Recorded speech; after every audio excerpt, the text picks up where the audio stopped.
fans, SummerSlam just ended. The Rising Feminist Wrestling Show is covering WWE, New Japan Pro Wrestling, Lucha Underground, and Ring of Honor, especially with All In happening this weekend. It is all about the truth when it comes to promos, wrestling, and Rowdy Ronda Rousey. I mean, the actual wrestlers. The Rising Feminist Wrestling Show is not about the highlights. It is all about the facts when it comes to professional wrestling. So come join me, Stephanie, aka the Feminist Voice of Wrestling, every Friday from 12 to 2 on Chicagoland Sports Radio. I got started at IMS here as an instructor a couple years back after I heard a couple of people I worked with were also instructors here. I'm always here if you need help with developing what you're passionate about. And that's what most people come here for. They have a passion. They want to do something. They want to do radio play-by-play. They want to do sports talk.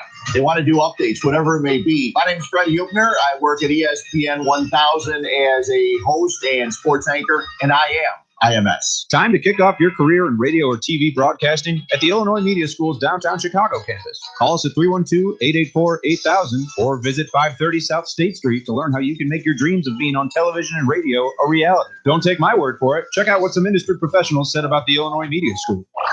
Tom Waddle, ESPN 1000. Don't waste another minute in a career you don't love. You can be the next great announcer, DJ, producer, or TV reporter. You'll learn key skills from industry pros while working with professional equipment on air and behind the scenes. Still need to keep the 9-to-5 job? Their flexible class schedules can work around any schedule. Short on cash? They have very affordable tuition and financial aid for those who qualify. You'll have access to amazing internships and job placement assistance when you graduate at top radio and TV stations like ESPN. Learn more at beonair.com/Chicago Sports. That's beonair.com/Chicago Sports. John Lennon would like to report. October 6th, Conor McGregor returns to fight undefeated Phenom Khabib Nurmagomedov in Vegas. Will Conor reclaim the lightweight title with a savage knockout, or will Khabib take apart the former champion on the ground and break his will? For all updates on this, predictions for every UFC, Bellator, PFL, LFA, and Invicta FC, plus the most coverage of regional MMA than anywhere else. Listen live Tuesday at 12 p.m. only on ChicagolandSportsRadio.com. The King is back! On September 8th, it's on in Dallas. Tyron Woodley defends the UFC welterweight title against Darren Till at UFC 228. Will the Brit come out victorious and bring the title back to Liverpool? Or will the chosen one retain his title in only his fourth title defense in 2 years? Also featuring UFC Women's Flyweight Champion Nico Montano defending her title for the first time against Bullet Valentina Shevchenko. Join us at Green Street Local for the official UFC 228 Rightly Report remote podcast. Say it what now? Last time on the K-Trade Show. What do you think was on JR's mind? And he knew what the question meant. Oh, yeah. He knew what the question meant. I can read his mind. You sitting up there with Charlie Brown's shorts on and a suit. Listen to Kevin Trigoni and my new partner. Is heavyweight champion of the world. You know who I am is Rather Reflex. On the K-Trade Show every Monday night from 7 to 9 only on ChicagolandSportsRadio.com.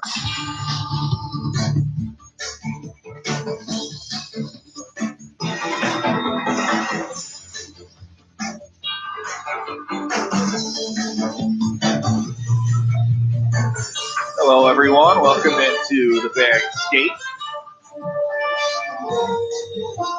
Backskate here. We're ready to go.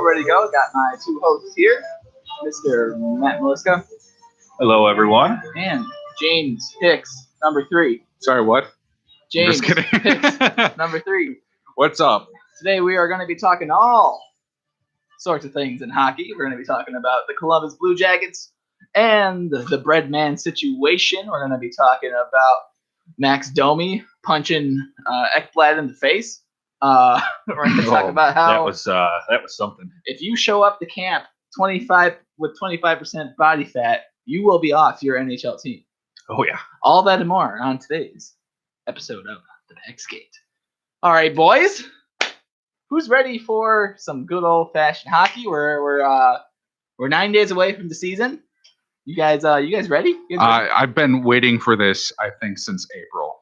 I've been waiting my whole life for this. Yeah, I've been ready for a while, and this Mitch Trubisky-led Bears offense isn't keeping my hopes alive for this Bears season. So So I guess they did Come on, something right. hockey.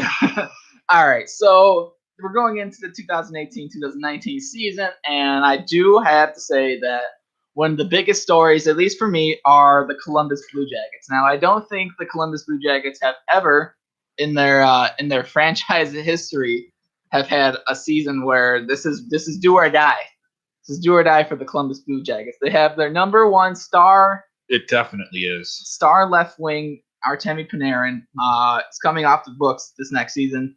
One of the best two-time Vezina winning trophy winner, Sergei Bobrovsky, also has 1 year left. Both players have stated that they don't want to talk contract extension until after the season. I'm just going to point this out right now. I feel like we've seen this so many times these last couple of years with players who they don't want to talk extension, and then they'll be like, yeah, maybe we'll sign with the team. And then you look at John Tavares gone out of the island. Yep. Where does this leave Artemi Panarin and Sergei Bobrovsky? 1 year left. What do you guys think about them? Do you think they're going to stay? Are they going to leave? No. Well, clearly it doesn't look like Panarin has any interest in staying in Columbus. So I think Panarin's gone. Bobrovsky's a little bit different to me, just because he's had the best years of his career there in Columbus, and he's been there for a while. So, maybe staying in that organization means a little bit more to him than it does Panarin. But at the same time, you would think he's going to be. I mean, he's going to be by far the best goalie on the market. So he's going to be getting huge contract offers, and he has to weigh that against, one, how much does he love Columbus as a city to live in with his family? Two, what are their Stanley Cup chances in the future, and what are other teams' Stanley Cup chances? As far as, other teams offering him a contract, because you got to think that he wants to win one at this point in his career. Well, and you just made a good point, and you touched on it.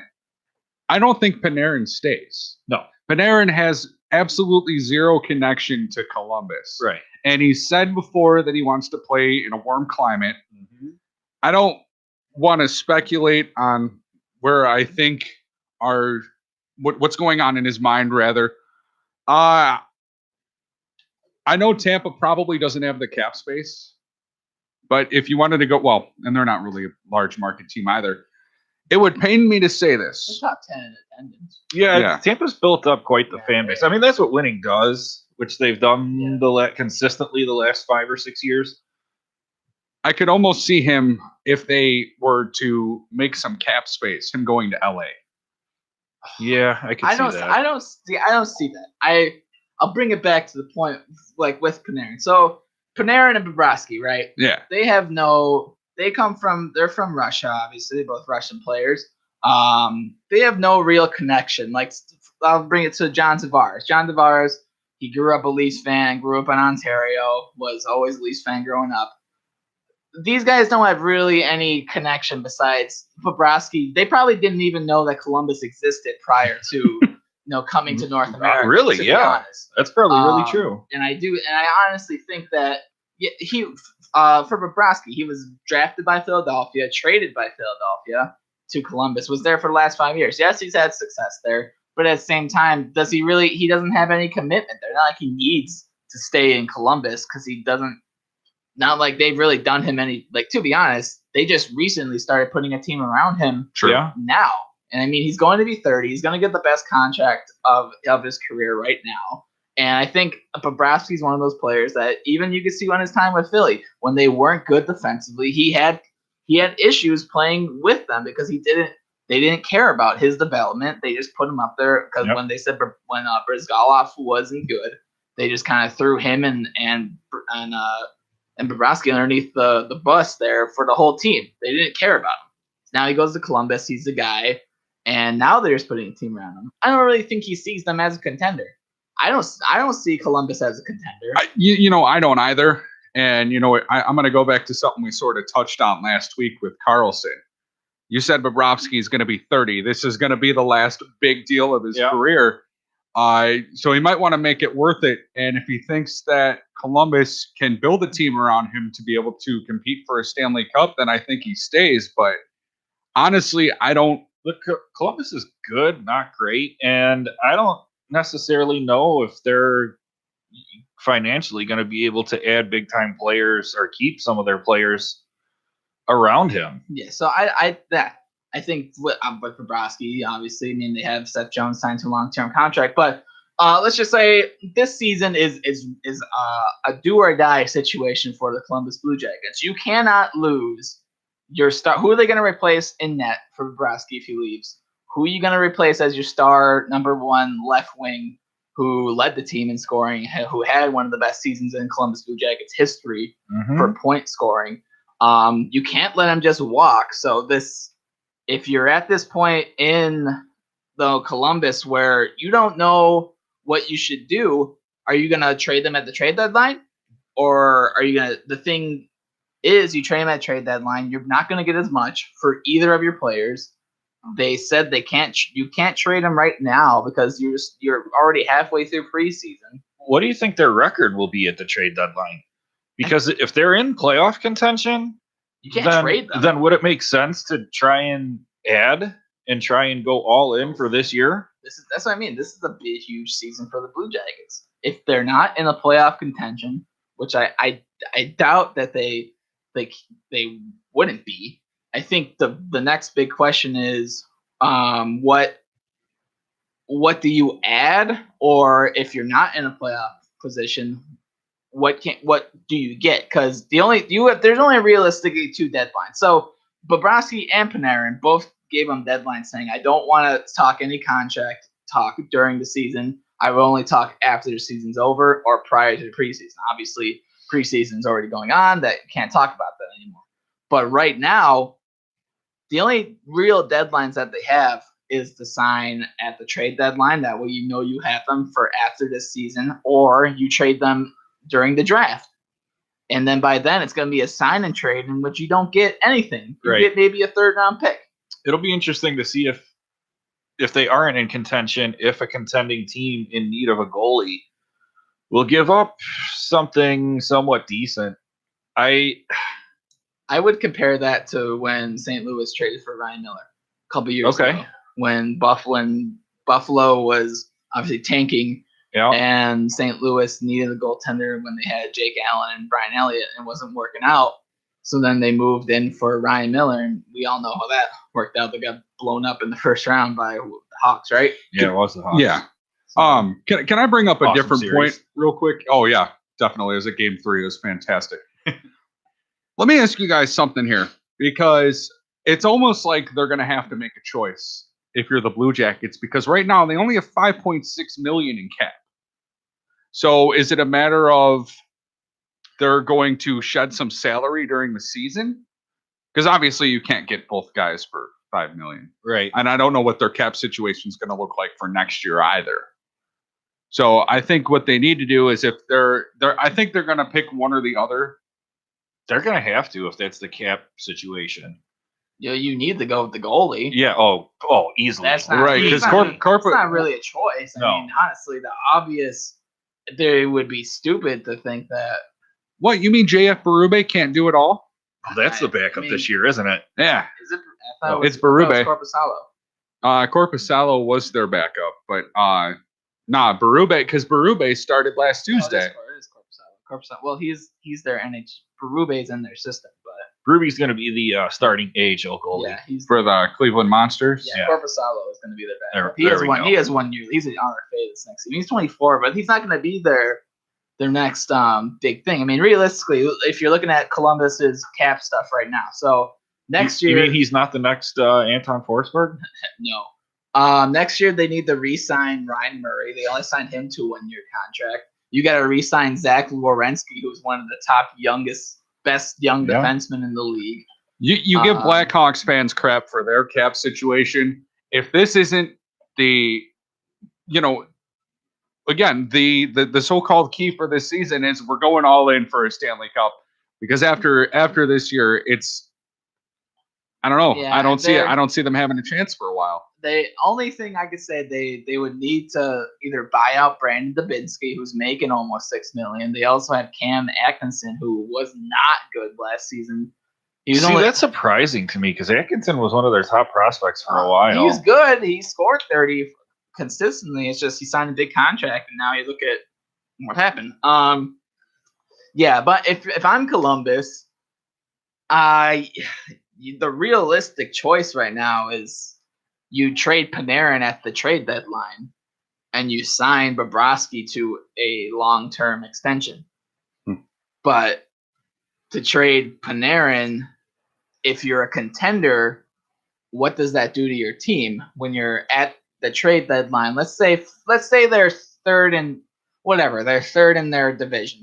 They're like sixth in the whole Eastern Conference right now, right? They're in the playoffs. Panarin's having another great season. And you trade, let's just say hypothetically at the time, a 70-point player. What is that? What you are not going to get equal value. First off, you're going to get a prospect.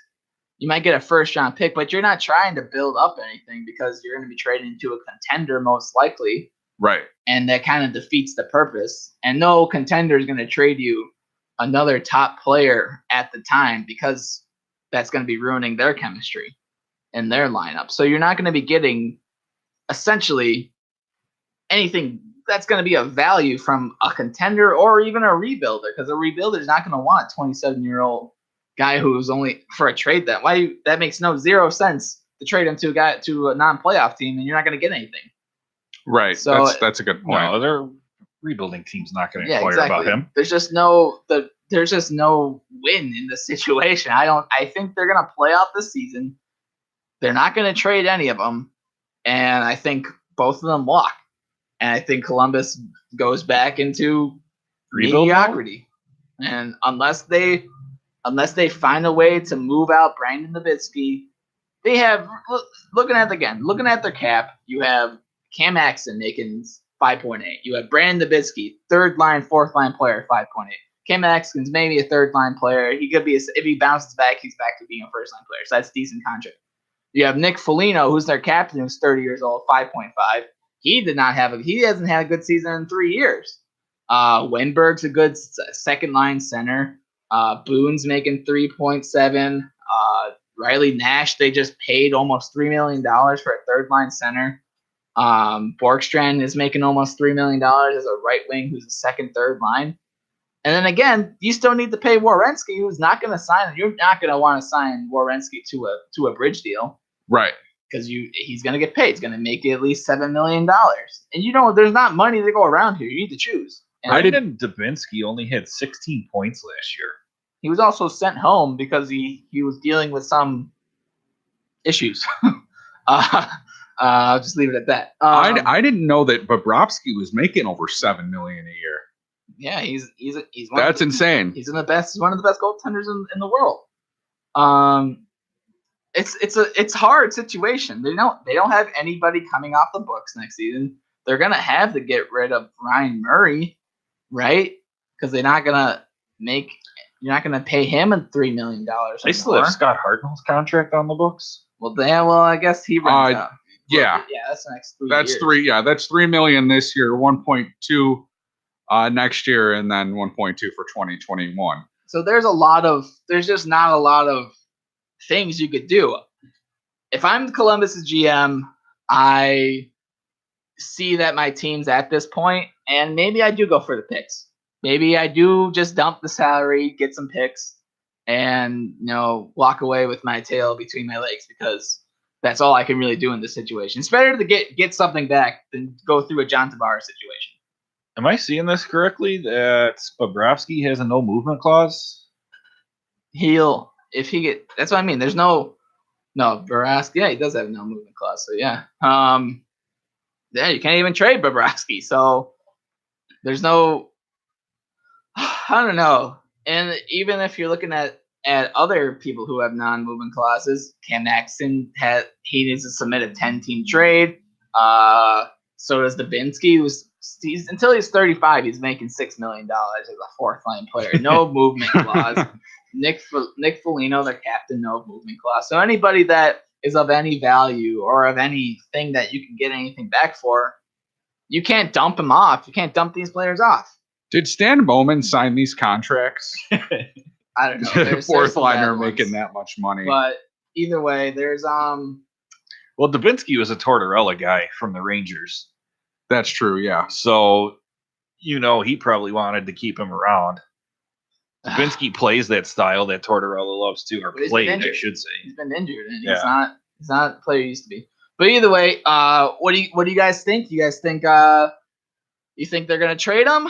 You think they trade Panarin? Think that's it then? Because they're not gonna move Bobrovsky. No, I mean, if they want to get anything back and not have a Tavares situation, they're going to have to trade Panarin. Going with trade? You going with trade? Trade No. or keep? Trade? Or you think they're gonna keep him? I think they're going to keep him, and he's going to walk next summer. Okay, you heard it here. You heard it here. It's been the backseat. Okay, so what we're going to be talking about next is our boy. Our boy. Our boy. Just kidding, he's not our boy. Oh my gosh. We're going to be going with Mr. Max Domi. Yikes. What do you guys think about Max Domi punching people? Well, you guys know how I feel about his father. And what about his father? Tell me about his father. What don't you like about Mr. Ty Domi? Look, Ty Domi he did some questionable stuff in his career. He sucker punched Ulf Samuelsson, knocked him out on the ice. You guys saw that video. Mm-hmm. Granted, Ulf Samuelsson, by all accounts, was just a complete bag, and probably had it coming. But it's the principle of the matter. And Ty Domi's done some other questionable stuff too in fights. He went after a fan one time. I mean, I say the apple doesn't fall far from the tree here. Yeah, no doubt. I guess I'm more indifferent about Ty Domi, just because obviously he played for the Leafs. Right. And I grew up watching him chucking fists and defending all of our players at the time. Those Prover Domi fights were legendary. They were amazing. All right, but anyway, back on topic. So Max Domi, he comes in and he sucker punches Mr. Ekblad. I didn't watch the whole game, so I don't necessarily know the whole situation. Maybe they were battling out prior to what happened, and they were just talking some smack, and then Domi being Domi was like, "Hey, quit being such a puss," and essentially was gonna go punch him. They came together and they were kind of face to face for a couple seconds before he punched him. So clearly there were some words spoken. I'm guessing, Domi asking Ekblad if he wanted to go, and Ekblad at this point, he's had some injury history, right? Concussion history. And so, and Ekblad, if I remember correctly, was a guy who wouldn't shy away from that type of play. But with the concussions and everyone knowing what they know now, I think he's going to try and stay away from that. And you could clearly tell he did not want to engage. Well, he needs to, A, because he wants to play. B, the Florida Panthers must have been watching from their press box going, as soon as he got punched, he went down to the ice. They must have been like losing their crap. I mean, he was cut pretty badly too. I thought he broke his nose. But either way, after the game, there were some comments said. Ekblad said, I think he's stupid for doing it. In the end, it's hockey. That's the way it goes. Scores will get settled at a later date. I will compare this to when in Vancouver, back in the day, Bertuzzi. So I'm sure a little bit of hockey history. Bertuzzi killed Moore, and Moore couldn't play anymore, and it was essentially end of his career because he didn't literally kill him. Yeah, he didn't literally kill him, but he kind of. I mean, he came close. He paralyzed him. Actually, came close to it, but he paralyzed him from the neck down, right? Mm-hmm. And all that was caused because in the game prior to that, Moore hit somebody on the Red Wings, like from behind. It was a nasty hit, and management let it stew, and they were like, you know what, let him settle on the ice. And you look at what happened, and Bertuzzi is still paying money right now to this day, almost 20 years later, or almost 24 years later, still paying money, and Moore can't even walk by himself. So when I hear these comments about things will be settled at a later date, I know it's a different time. I don't think there's so much aggressiveness right now in the game to do that. But you know what? I think the league is going to be sitting there, and they're going to call Florida management. They're going to call Montreal management, and they're going to let them know, like, hey, this if something happens here, people are going to get fined. People are going to lose some jobs if something like this happens, because the league does not need that. The league does not need another You know what though? situation. Maybe this is the little bit of old school in me, but if I'm on the Florida Panthers, I would gladly take the fine to pummel him in the first game of the season. They have the only enforcer on Absolutely. the team. I would gladly would. Maybe contract Scott Stevens, see if he wants to come out of retirement for a game. Yeah. No, you know what? I'll say this. Domi is absolutely gutless for what he did, but I'm with you over here. Like, the NHL is not going to want anything to happen. You know, they just don't. I mean, they've watched so many things like this happen. You know, how many careers has Scott Stevens ruined? Yeah. You know, other guys, they're trying to get away from the enforcer type game. But like, the NHL also needs to realize that, like, if they're going to cheap shot, it's not just going to slide. Yeah, no doubt. I mean, Domi came back and he also said, by no means did I want to hurt him. I feel bad about it and I hope he's okay. But you know what? I got to suffer the consequences of it. It's unfortunate, but it is what it is, and I definitely respect the league's decision. Of course you do, you schmuck. Yeah, because you get to sit out there. He literally got off. So the whole thing, I didn't think we mentioned this before, but he was only suspended for the preseason. Big whoop. Big whoop. You're getting suspended for games that don't matter. It's of course you respect the league's decision. What a sly remark from this guy. What a sly, and keep in mind here, this is all the Florida Panthers, all the journalists and everything. They were all talking to the Florida Panthers first before they went to Montreal's camp, because it's an away home game, so they do media scrims. So they show up after they talk to Florida, and of course the comment was told to Domi about, no, things are going to get settled. But Wongo also went off to say, I saw that, yeah, what you said earlier a little bit about, it's just things are going to go down. You can't cheap shot players. Things go down. But either way, that happens. And then, of course, later on in the day, when they find out about the suspension, Ekblad says, it's kind of a gift. I don't want to comment too much on the league's decision, but I think it's wrong. That's life, though. They're going to make false judgments, I guess. That's the way it is. So, obviously, Ekblad is very, petty about it. Understandably petty. I guess if Roberto Luongo wanted to get back at Max Domi. Sorry, I'm getting my Domis mixed up here because they're basically the same player. I wouldn't be surprised to see some spearing in this game. I don't see that from Luongo. Luongo's already fragile as is. Does he really want to get his head beat in by? He's a really old man now. He is ancient. But no, honestly, I think it's a joke that the NHL is gonna sit there in their little hideout in Toronto, and they're gonna look at this video, and they see Ekblad obviously not with his hands up or anything. Ekblad just saying, I don't want to. You could read his lips perfectly, say, I don't want to fight you. Read his lips perfectly, and Domi just red mist is in his eyes. First off, he punches him like 3 times with the glove on. Yeah. And then he takes off his glove and just socks him right in the mouth. At that point, then the referees came over and they were like, what the heck's going on?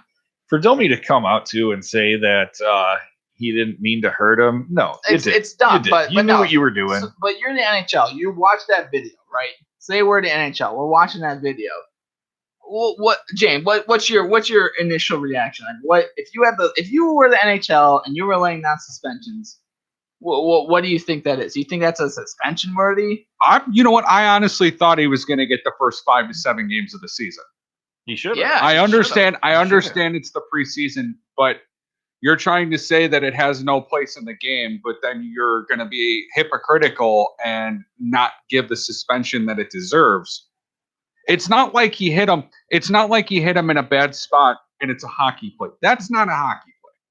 It's not. It's you're being an animal. Like you can't just take advantage of the situation in which it's given. Obviously, we can make the comparison saying, oh yeah, his dad did this, but it's not his dad.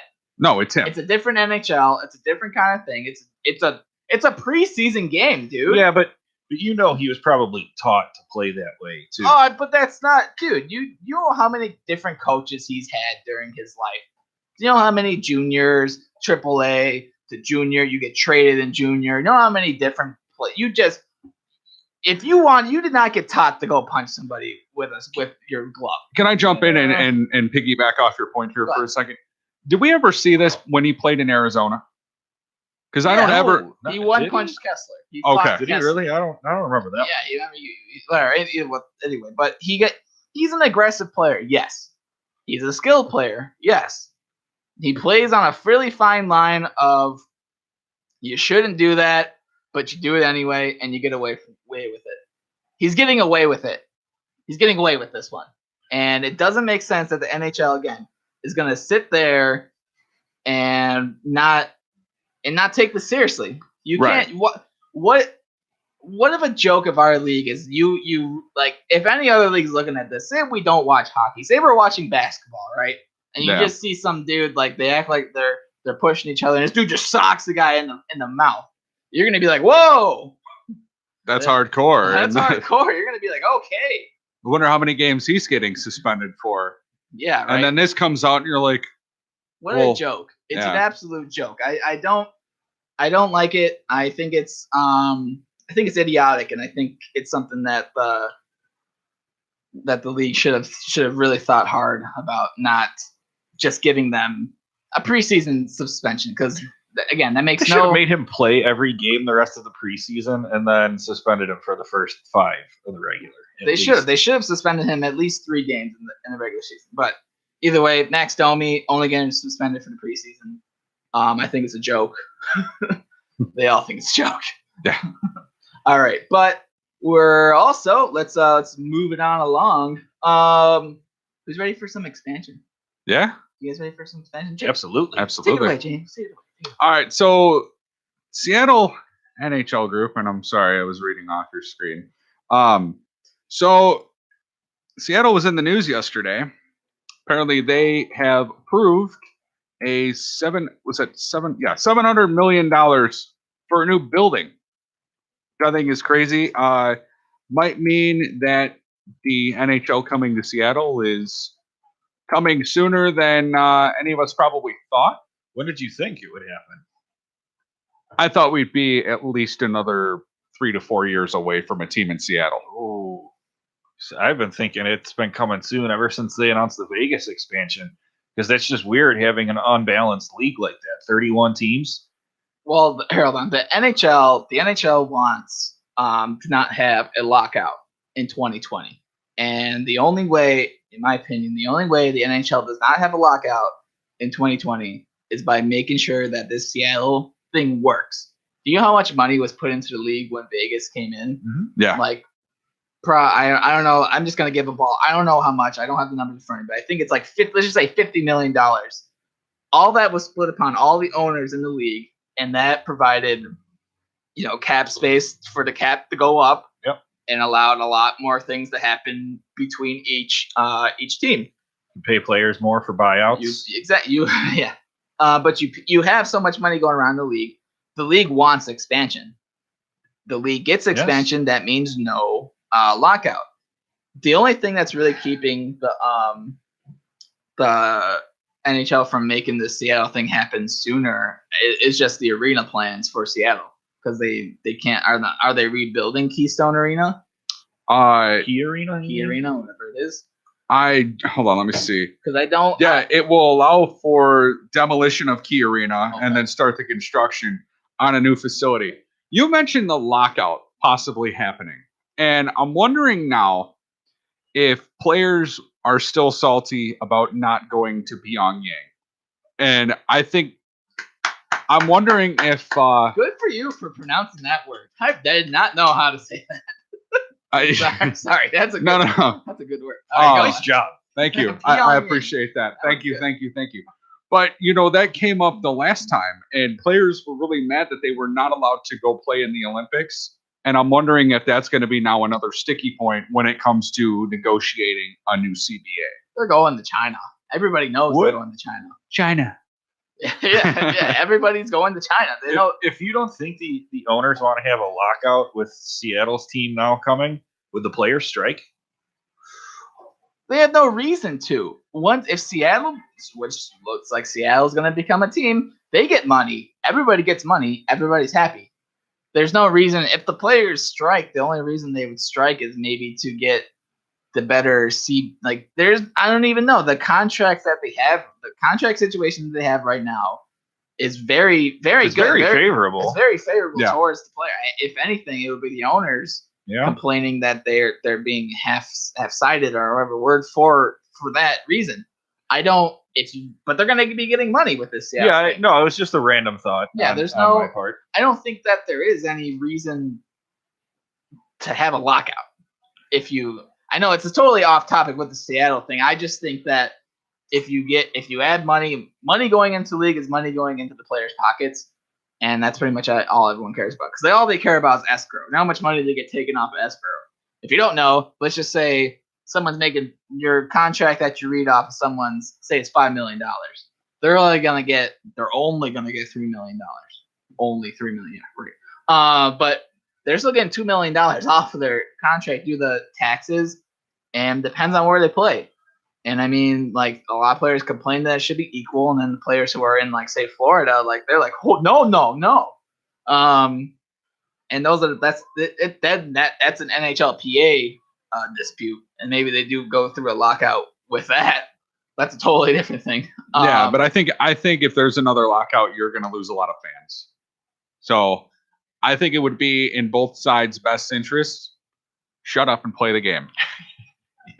Yeah, I agree. but back to Seattle though. So Seattle, Seattle wouldn't come into the league anyway until 2021, which would be the soonest. Right? So 3 years from now. Yeah, and I mean the lockout potentially would be 2021, but the team would be formed in 2019, 2020. True. So that's when they get all the money, and then the expansion draft to be the same thing that they did with Vegas. Let's say when Seattle gets a team, do you think they're going to be as good as Vegas? No. I think I think that's a tough one because everybody wanted to write Vegas off. I didn't. I did, but that was just me. I didn't think honestly hockey could work in Vegas. I thought it would. I was in Vegas in 2015. I remember sitting at the sports book in Planet Hollywood, talking to a couple locals, and this is when the hockey team, having an NHL team, there first started to become a big rumor. And I asked them, and they all said, yeah, we'd love to have a team here. We've been dying for a professional team here. It doesn't matter what sport. So they were going to fully get behind it, no matter what sport it was. It was at that point that I said, this could work. It was still like a prove it to me kind of thing. And I think the way that they set up the expansion draft and everything, they had better odds for Vegas to get better players, clearly. Mm-hmm. And they're going to have to do that with Seattle. But at the same time, I didn't expect all these random parts to click and work so well the first year, That just doesn't happen. I don't know. I will say that I think when Vegas, people didn't think of it work like attendance-wise with Vegas. I think people, like, just when you think of Vegas, like, you just think of the Strip, and then you don't picture a city being around. People need to realize that there's homes there. Like there are homes outside. It's not just a bunch of tourists. At one time, it's still, I don't know if it is anymore, but at one time it was the fastest growing city in America, and that was huge, right? Maybe right 5 years ago, or maybe before the recession in 2008. But so Vegas rapidly grew. They have a huge fan base, and the players, obviously, with the shooting that happened there, obviously, we all know the Vegas story. Yes. Back to Seattle. Obviously, there's not. I hope that there's no tragedy that brings people together, because I don't want any tragedy to happen. But there's just so many things that went right for Vegas. There's so many things that I think the players that they got all had career years. When you look at how Seattle is sitting when they do get this, man, people, they got traded so many draft picks because people were scared that they were going to lose players. People are probably going to be like, all right, hey, you want this player? Take him. I think the tragedy for Seattle is their football team is going to be really bad. So that's a good thing. People will go watch. So they're going to need a winter sport, and not to mention their baseball team as well. Yeah, that's now missing. Toronto Sorry, not to get off topic. The Mariners haven't made the playoffs in 17 years, so I think hockey in Seattle has a good chance to work. Again, I think it's too early to tell what it's going to look like the team wise, but you guys make some really good points here. Fans were pissed when they moved the Supersonics to Oklahoma City. Nobody was mad. Come on. Nobody was mad. Kevin Durant was going to leave them anyways. Yeah. They sucked. They were bad. But the point is, and I don't remember exactly the whole situation the mayor was mad behind them moving, but ever since they left, I know Seattle fans have been clamoring for another winter sports team. And seeing as how the NBA is probably never going back there. Never know. Maybe in 20 years. You know what? If they get this new arena, which they are, they're probably going to get an NBA team. No doubt. Yeah, the Bulls. I'm just kidding. All right, but anyway, Seattle getting an NHL team soon. We think they'll be all right. But yeah, there we go. We got the Seattle, and they might get a team, which they will. All right, coming up next, what we got? We got the Hockeyville games on tonight. Yes, it is. You ready? You guys ready for some more Hockeyville? Of course. Hockey Craftville. We got what we got? The Buffalo Sabres versus the Jackets, I believe. The Blue Jackets, yes. Dahlin, Eichel, Skinner, Panarin, Jones. Yeah. No. Help me. Are you excited? I'm excited. Absolutely. Hold on. We got to take a buck out of Dorian, out of Melnick. So whenever I'm excited, you're excited, and if you're excited, the fans are excited, and the fans are excited. I'm excited. Nope, that's not how that works. So how do you feel about your team this year? We're a team. We're a team. Oh my God! Yep, you certainly are. You certainly are, Pierre. I can't even talk about it. Anyway, talk about the Craftville. All right, so I just was reading this article on NHL.com. Apparently, Blue Jackets coach John Tortorella is very familiar with the town of Clinton. He played in the Atlantic Coast Hockey League from 1982 to 86 and coached in the ACHL from 86 to 88. So apparently, he was quoted saying, "That's a long time ago. I know I came to Clinton Arena at one point in time to practice. When I get off the bus today, a guy that I played with gave me an article. I played in the league for 6 to 7 years, So I think it's pretty exciting that, because at first when I saw Sabres, Blue Jackets, like what sort of connection is either team going to have? And now seeing that Tortorella has a little bit more of a connection than I thought of. Yeah, I can't wait to go see hometown favorite John Tortorella. Says nobody. You're going to see a bunch of cardboard John cutouts. Tortorella is so entertaining, though. He is, but you're not going to, nobody's going to sit there and be like, hey, let's go out to the Craftville hockey thing tonight. Our boy John's here. The Sabres have a really dedicated fan base, so they're how going to pack that place. I don't know how. Because what else do they have? They have the Bills. They weren't so bad. Okay, true. They've actually had some really, every decade, they've had some really good runs. This is the only decade that they have sucked. And they haven't had a good player on the Sabres since Brad May.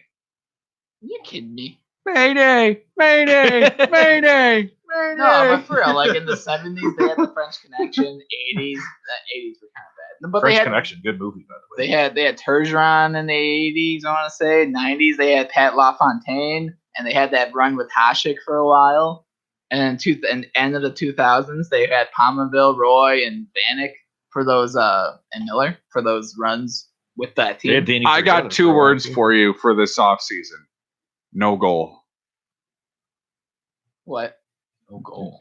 You don't remember the year Anyway. the Stars won the Stanley Cup? Oh yeah, no. Oh, Yeah, They that did kind- go to the cup final. I forgot about that. Yeah, they went.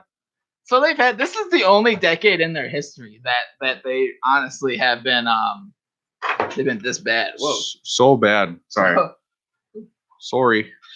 But but yeah, no, they've definitely. It's good. I honestly hope. I wish that they did regular season games like at some of these arenas. I think every single team should have one of these games. That would totally turn out like the Winter Classic. No, it wouldn't. It's not. But it wouldn't be a big. I don't think it'd be a big thing. It'd just be like, hey, we're gonna be playing. I don't know. Teams wouldn't do it because they would lose money. One game out of the year. You'd be surprised. Okay, I can understand that. But I'm just saying. if You were hockey- just fighting us 2 seconds ago, and now you understand. Okay, well, I know. No, I guess I kind of understand. I don't. For money Now you wise. kind of understand. No. Okay, now we're getting somewhere here. All right, but if like think of it this way, like Canada's full of a whole bunch of small towns. Obviously, every player in the NHL, a lot of players in the NHL are Canadian, and it's cool to see, having say an NHL team come to the London Knights arena or go to the Yeah. Hamilton arena, or even like if you're in like Saskatchewan, like you have the Rough Riders are huge. I wish they would do a Winter Classic in Saskatchewan. Like there's a lot of cool places that I think the NHL could reach out and maybe get new fans out of it. Or even do a game at Humboldt. That was they my should idea. have. They should Yeah. have done. this. Yeah, that's a huge miss for the NHL. That's strike one. The Domi thing, strike two. This possible lockout thing is strike three. And then we stop watching. That's where we draw the line. I will never stop watching. I'll never stop watching. Until they give me Jim Benning will come out. I'm gonna stop watching NHL. They don't give my Humboldt a good little game. No, Let me tell you. Or unless they're planning on making a movie, like I don't know, like Mystery Alaska. I still think that would be cool. I know, right? If they did that in New York, that's so random. Not the Rangers. Like I don't know, The Canucks. or like get a team. Well, Edmonton Carolina Oilers. Hurricanes. Yeah, the Edmonton or Carolina Hurricanes to go get a game up and play the Broncos. The Atlanta Thrashers. Well, you know what's sad? The Hurricanes giving up a home game to play in Humboldt, they'd probably get more fans than they would if they're all game. All right, we're enough about that. We're gonna take a little break here.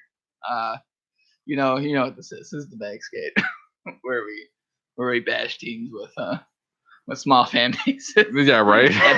but we care about money and we don't like lockouts, but we kind of want lockout. So we can think about Money. money. It's the bag skate. I like On it. September 8th, Ah. it's on in Dallas. Tyron Woodley defends the UFC welterweight title against Darren Till at UFC 228. Will the Brit come out victorious and bring the title back to Liverpool, or will the chosen one retain his title in only his fourth title defense in 2 years? Also featuring UFC Women's Flyweight Champion Nico Montano defending her title for the first time against Bullet Valentina Shevchenko. Join us at Green Street Local for the official UFC 228 Fight Leader Report remote podcast. Say what now?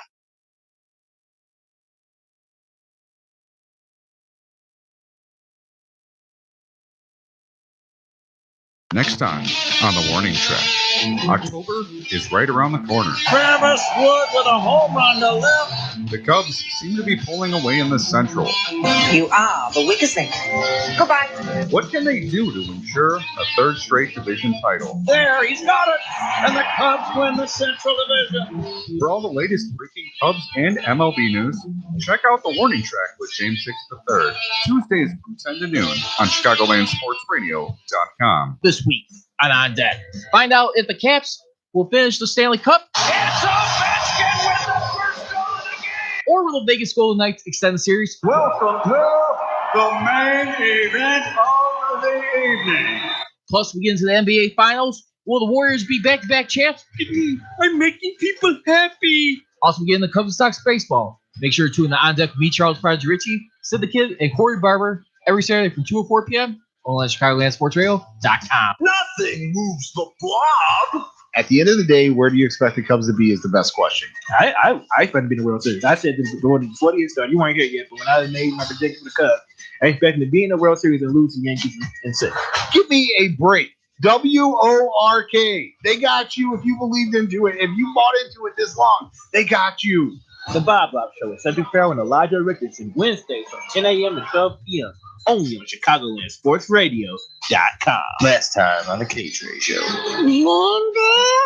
What do you think was on JR's mind? And he knew what the question meant. Oh, yeah. He knew what the question meant. I can read his mind. You sitting up there with Charlie Brown's shorts on and a suit. Listen to Kevin Trigoni and my new partner. Is heavyweight champion of the world. You know who I am is Rather Reflex. On the K-Tray Show every Monday night from 7 to 9 only on ChicagolandSportsRadio.com.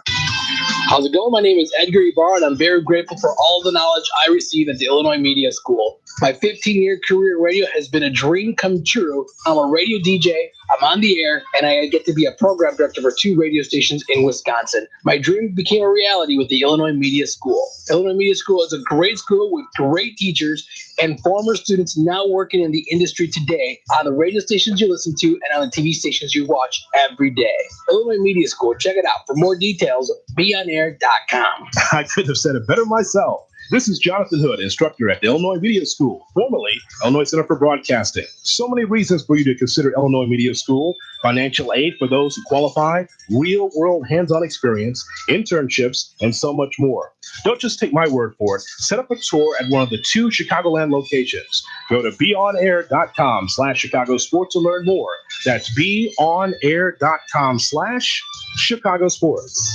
John Leonard would like to report. October 6th, Conor McGregor returns to fight undefeated phenom Khabib Nurmagomedov in Vegas.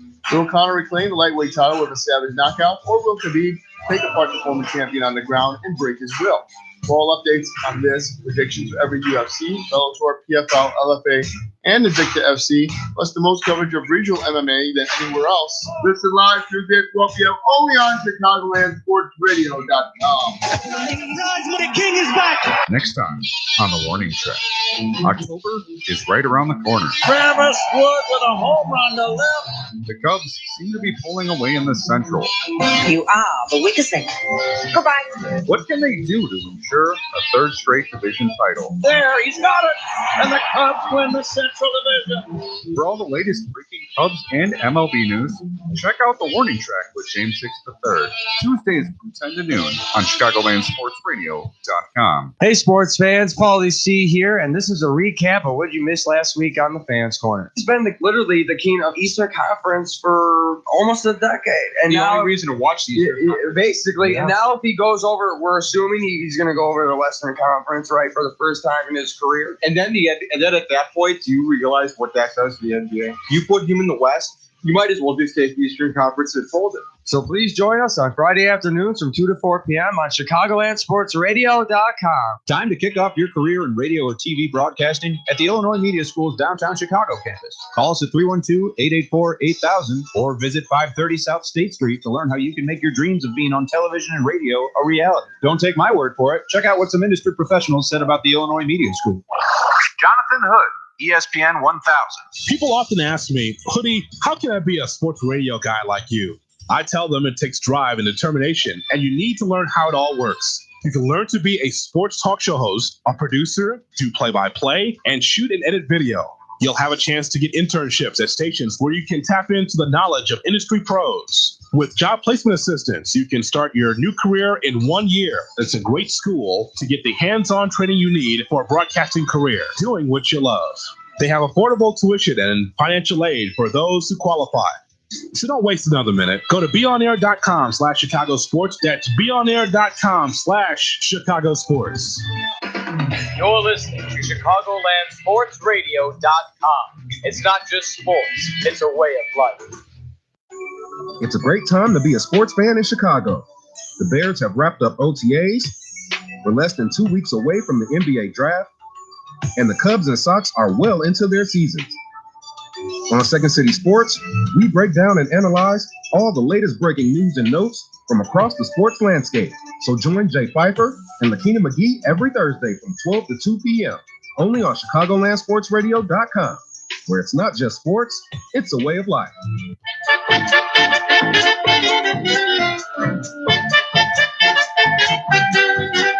Welcome back into the backstage, everyone.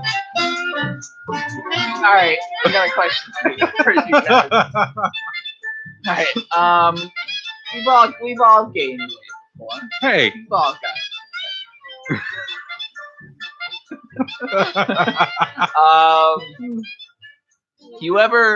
Have you ever been a professional player and just got gained 40 pounds and expected to get your job? that was like, well, I wasn't in sports or anything, but Obviously. my senior year of high school into freshman year of college, I put on like 40 pounds. I put on like 40 pounds. They call it the freshman 15. I gained like the freshman 30. Yeah. Well, Jake Dotchin also gained the freshman 40. Freshman 40. So Sportsnet insider Elliot Friedman said that sources reported that Dotchin came to training camp with a body fat percentage of 25%, which is described as extremely out of shape and way too high for an NHLer. I've heard reports that he came in 40 pounds heavier. 60 pounds heavier. Yeah, we're going. We're hanging out with our fat friend here. I'm James Hicks III, aka the Goon, and I'm fat, so I'm not going to pass judgment. Hold on. I'm not exactly the skinniest guy in the world either here, but still, like if I was getting paid like Jake Dotchin is, I would take my off season seriously. Right? He must have just went on a cruise and just never came back. Never came like a 20-day all you can eat cruise. Hey Jake, training camp starts in 2 days. It does? Oh no! I gotta lay off. But it's too good. Oh my god! So I'll tell you what, that Taco Bell can really get to you. Yeah, rated #1 in America. It's probably where you went. I just I know back in the day people used to just show up to training camp. Like preseason was how you got back in shape back in the day. Right. Like you would take the whole summer off and then you come back. That's like old school. Yeah, that stopped a long time ago. I just don't know how you're a professional player. Like you just terminated his contract. They terminated his contract, and Jake Dotchin's agent said that they respectively disagree, and they're looking for options to appeal. Well, what's his agent gonna say though? Like, okay, but they're gonna say no. But hear me out here. So the NHLPA does have to stick up for its players, right? Like, let's say if Steven Stamkos came to camp 40 pounds overweight, they're not gonna terminate his contract. No, maybe they're not. They're not gonna terminate his contract. There's no reason for like, hey, we will work with you to lose some weight. But like you look at like Jake Dotchin, like you have to think something happened. Like this had like it just didn't just like, oh, here it is. It just appeared. I mean, I wouldn't exactly go out on a limb and say it's a thyroid issue. I don't know, but like you don't. I don't know how, as a professional athlete, you go out unless you're playing football and you're like a big offensive lineman or something like that, where you're supposed to be fat. Like you, I don't know how you get paid at something for doing something rather, and don't take it seriously. I don't know. You wonder if maybe was he playing Fortnite? I don't know. Was he playing Fortnite? Yeah. Again, NHL, the termination went through, so obviously he was put on waivers. He's out of the Tampa Bay organization. Nobody called him. How long was the Lightning's offseason anyway? They played to the Eastern Conference Final. Well, he hasn't played since March. Keep in mind. Yeah, that's a good point. He hasn't played. Yeah, he's not a full-time NHLer yet. And that's why they could potentially get this contract back into. I don't know. It just seems like the Lightning were like, well, you're kind of a depth defenseman anyway. And which he is. He's a depth defenseman. They're just kind of like, well, you didn't take your job seriously, and now you're out. I don't blame him for doing that. I don't blame him for it. Like you guys said, it didn't seem like he took his job seriously, And obviously he's lost his because there's a million other guys trying to fight for these spots in the NHL. And for a guy to come in 25% by, that's insane. That's insanity. He's 240 now, hypothetically. He was only 200 when he left the. How do you gain so much weight in like 3 months, man? I don't know. Did you not move? Like for 3 months? Like not one finger? You didn't walk or move at all? Like, it don't make sense. You would think too, like for a guy that played in 48 games last year, that he would be, every team has like the what do they call them, the Black Aces or whatever, those couple of minor league / fringe guys that still practice with the team in the playoffs. You would think he would be a part of that if the Bolts do that. So like, wouldn't you think that, Jake, you're putting on a couple pounds here. Nobody saw What's him going either. on? Nobody mentioned hey bud, want to come work out? No, I'm okay. Jake, you should probably put the fork down. He couldn't hear him. He was just shoveling food in his mouth. Okay. Well, Jake Dotchin, he's out of the Tampa Bay organization.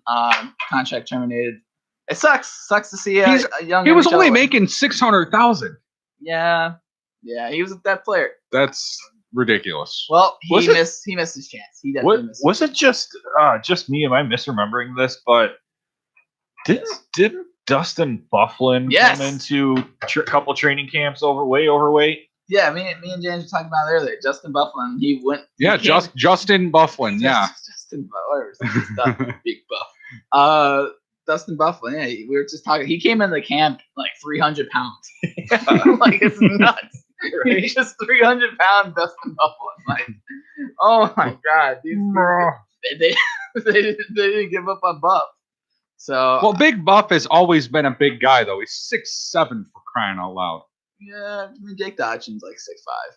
So okay, so you're saying at my size I would be allowed to play for the Tampa Bay Lightning? They would not even allow you on the team anyway. Well, I mean, I'm just saying he has. I mean, if that 25% is true, like I'm only 25% body fat, or 20%. Literally looks like a milk. I don't know, man. We should all get tested for body fat. Yes, we should. That's what we should do. All right, you heard it here. We're gonna be getting tested for body fat. Let me drop a few pounds first. All right. Well, we're ending with that. I do think, honestly though, if it doesn't really matter for Tampa Bay though, right? Like, who cares about this depth defenseman just going into, getting waived? Like, who cares, right? Yeah, he's setting a bad example for the rest of the team. So now they're all gonna get back. Exactly. Could you imagine if that happened? Like, you just see Vasilevsky just gain 60 pounds. And then you see Stamkos gain 25, and they look like fat and sluggish guys on the ice. They gotta figure out something. All right, let's talk about contracts. The NHL is almost here. The season's almost started. A couple signings here from the last time we talked. Last time we were here with the 18th. So since the 18th, even a little bit prior to that, we'll talk about Tyler Seguin signed a big contract extension, 8 years. He got paid some big money there. Joshua Morrissey, he got paid. He got paid a 2-year bridge deal worth $3.15. Nice little bridge deal for him. Darnell Nurse also signed pretty much the same contract, except he makes about 50,000 more. Also, Donovan McNabb's nephew. It's true. Oh yeah, he is. Mm-hmm. Right. Wait, who? Donovan McNabb. He was at the draft when he got taken in the first round. Hey, you know what? If that was if Jake Dotchin was Donovan McNabb's nephew, then I could understand it. All right. Ty Nylander signed his entry-level contract with the Dallas Stars, so he was already sent down out of their roster transactions. Sam Reinhart signed another bridge deal, 2-year bridge deal. Weird kind of player. He scored in the last 20 games. He scored 24 goals. Yep. Who? Sam Reinhart. Are you serious? He was that good down the stretch. Well, it tells you how bad the Sabres were. It tells you he didn't really score at all the first part of the season too. He only had 25 goals last year. All right, I'm gonna there's a name here. Toronto Maple. Are you guys looking at cap friendly right now? Yes. All right. So look at the Toronto Maple Leafs. Look at the guy they just signed an entry level deal. It's on the left. It's right underneath Miles Wood. You guys see him? Yes. Try and say that name. Okay. Semyon Arguchintsev. Okay. What do you think, Matt? Where am I looking here? Right underneath Miles Wood on the cap friendly. Oh, on the main page? Yep. Okay, I got to get back to the main page then. Okay, I will try my hand at this. Semyon Arguchintsev.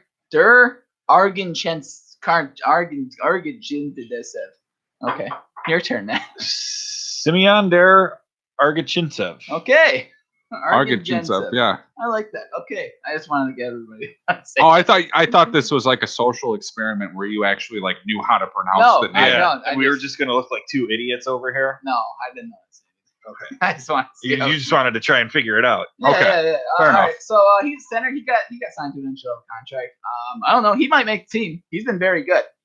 He's like 5'7".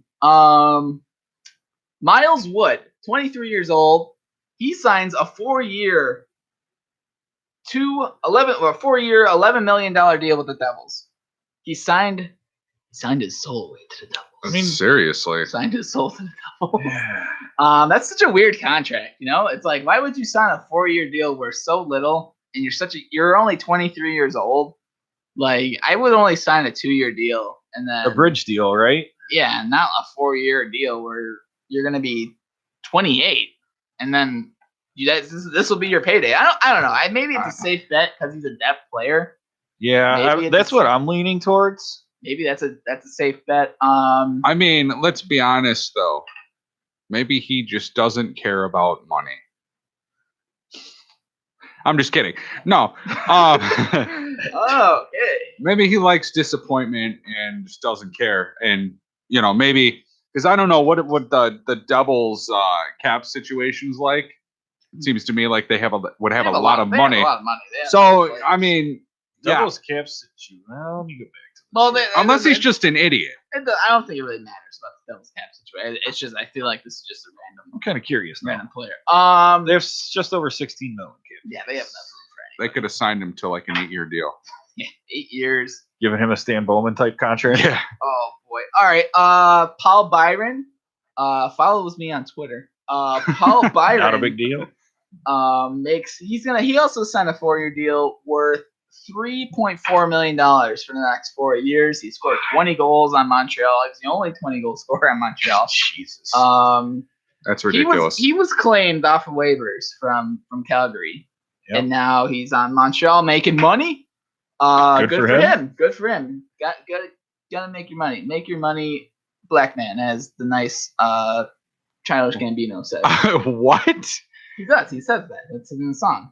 Oh, okay. Yeah, it's in the song. Not just saying that. I was like, this takes of this just took a really weird turn. No, it's in a song. It's not. I'm just not saying that to say that. It's in the song. Lucas Spiza signs with the New York Islanders a 1-year, $1.5 million deal. Spiza. I would really hope I got hurt and then I didn't have to play for the Islanders. What a terrible organization. What a terrible defenseman. Right. Guess what? He played for what, Vegas last year? Played for Vegas, played for Vancouver. He got bought out by Vancouver. Was he on? No, this might be something. Played on the Ducks. I'm thinking of Lucas Spiza. Was he ever on the Oilers? No, I'm thinking of Ladislav Schmid. Right? Schmid, yeah, Schmid. Yeah. Lucas Spiza finds his way on another team, another contract. Good for him. The 31st overall draft pick in this year's 2018 draft, Alexander Alexiev signed his entry-level deal with the Capitals. Shea Theodore, finally. Yeah, signing a deal in the middle of the night again. Vegas likes their late nights. Seriously, like I laugh. I went to bed. Everything's fine. I wake up in the morning. I'm like, huh. You have an alert from NHL. It's Vegas. People don't live on normal hours in Vegas. All right. So Shea Theodore, he signs a 7-year, $36 million deal, 5.2 cap average, and this contract takes him until he's 30. So paid. This if he becomes any better than how he was, they probably have one of the best young defenseman contracts in the league.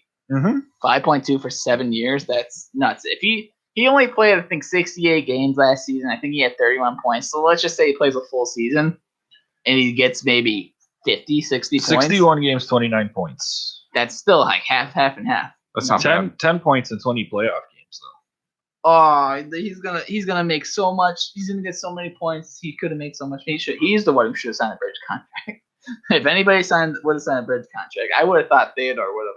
But I think with the Nate Schmidt thing, him getting suspended and them needing a defenseman right now, I think he kind of held all the cards. Yeah, so to speak. And he gets money. So I don't. Plus, maybe he just doesn't want to leave Vegas. Yeah, I mean, I wouldn't. I mean, I wouldn't either. Yeah, that's right? A good organization. Sin City. Yeah. You guys don't know this guy, Ryan Haggerty. Remember Ryan Haggerty? He scored a 2-year deal with the Penguins, 2-year, 2-way deal. As a depth player on the Penguins. But either way, that is our contract situation. 2 unrestricted guys are left on this board. Nick Ritchie off of the Anaheim Ducks, and my boy William Nylander. I'm gonna start off with Nylander because I think of course you are. Nick Ritchie's Yeah, board. that sounds right. Nylander, if you're listening here, I'm gonna have a nice little heart to heart here. The Chicago Blackhawks have $7 million in cap space. We will welcome you in Chicago. All right. If I'm William, that would be, how wicked would that be if they just put in a what's that thing called? Where they sign the restricted offer sheet. They offer sheeted William Nylander. That would be. Yeah, I heard this radio show on Tuesday at like 3:00 that the guy said, "Hey, we should put in an offer sheet for Nylander," and we decided to take this guy's advice. And we don't know who he is. We don't know. But it sounded like a good idea. All right. So William Nylander. What do we The have? Blackhawks have put in. Oh my God! I'm just kidding. Shut up. All right. So for William Nylander. You actually had me going for like I know. a I second. was like, whoa. Ew. No, for real. William Nylander though.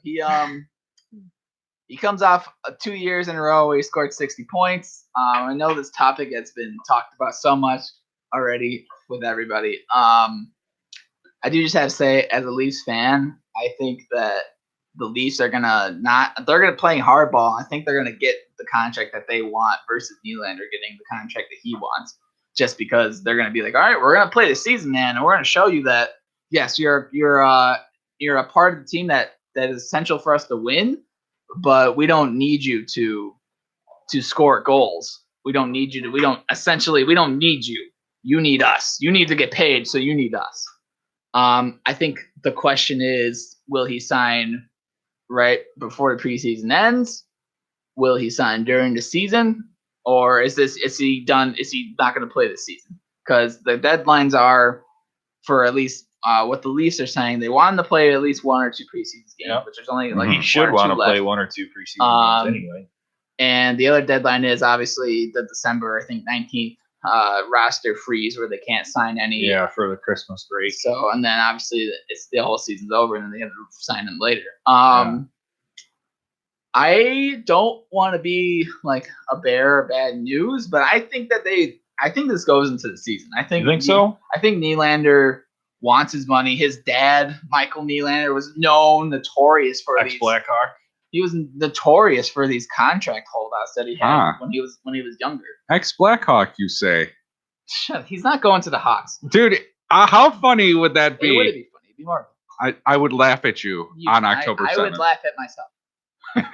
I would laugh at myself. No, but Nylander, it's a weird situation again because you have such a young player and you really want a young player like him to be ready for your team because, like, honestly, I know you guys are Hawks fans, but it's exciting to see the prospect of seeing Matthews.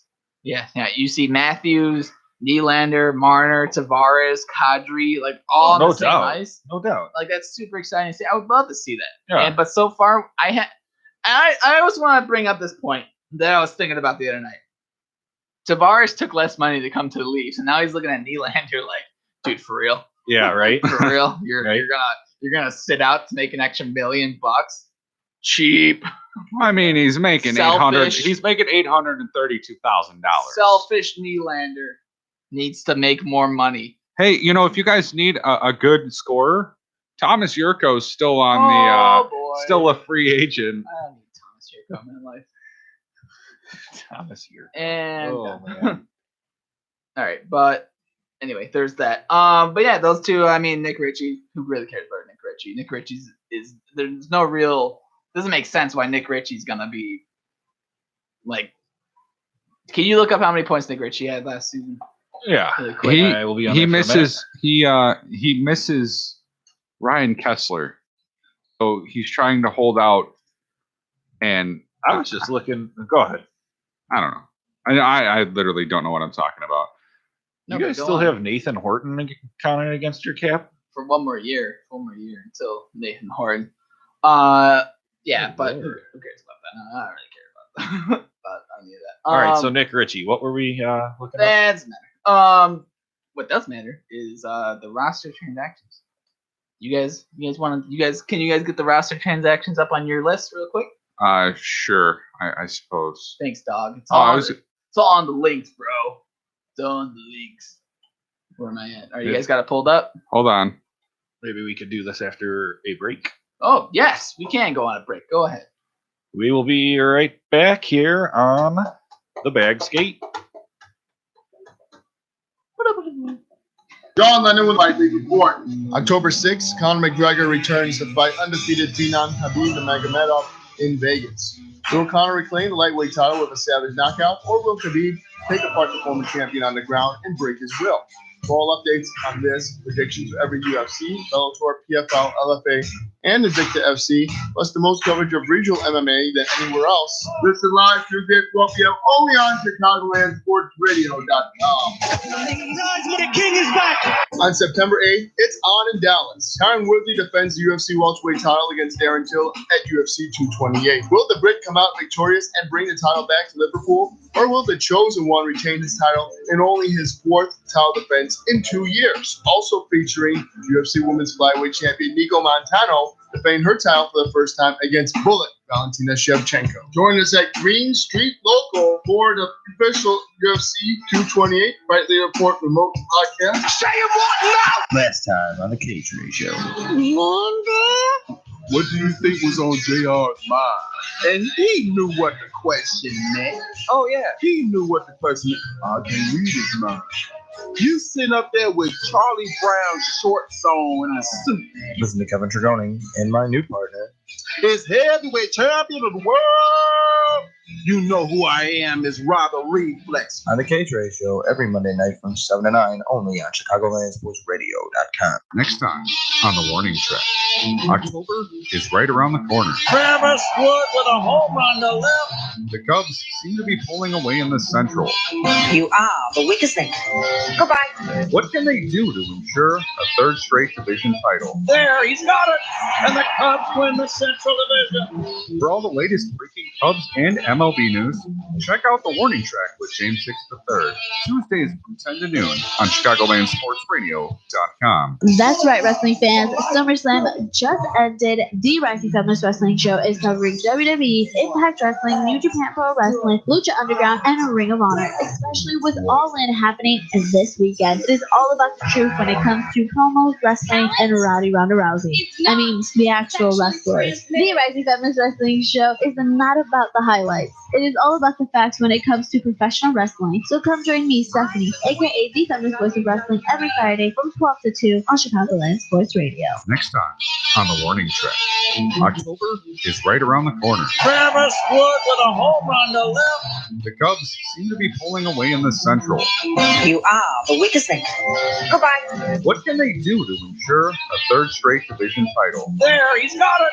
And the Cubs win the Central Division. For all the latest breaking Cubs and MLB news, check out the Warning Track with James Hicks III, Tuesdays from 10 to noon on ChicagolandSportsRadio.com. Hey, sports fans, Paulie C here, and this is a recap of what you missed last week on the Fans Corner. He's been literally the king of Eastern Conference for almost a decade, and the now only reason to watch the Eastern Conference. Basically, and now if he goes over, we're assuming he's going to go over the Western Conference, right, for the first time in his career. And then at that point, do you realize what that does to the NBA? You put him in the West, you might as well just take the Eastern Conference and fold it. So please join us on Friday afternoons from 2 to 4 p.m. on ChicagolandSportsRadio.com. Time to kick off your career in radio or TV broadcasting at the Illinois Media School's downtown Chicago campus. Call us at 312-884-8000 or visit 530 South State Street to learn how you can make your dreams of being on television and radio a reality. Don't take my word for it. Check out what some industry professionals said about the Illinois Media School. Jonathan Hood, ESPN 1000. People often ask me, Hoodie, how can I be a sports radio guy like you? I tell them it takes drive and determination, and you need to learn how it all works. You can learn to be a sports talk show host, a producer, do play-by-play, and shoot and edit video. You'll have a chance to get internships at stations where you can tap into the knowledge of industry pros. With job placement assistance, you can start your new career in 1 year. It's a great school to get the hands-on training you need for a broadcasting career, doing what you love.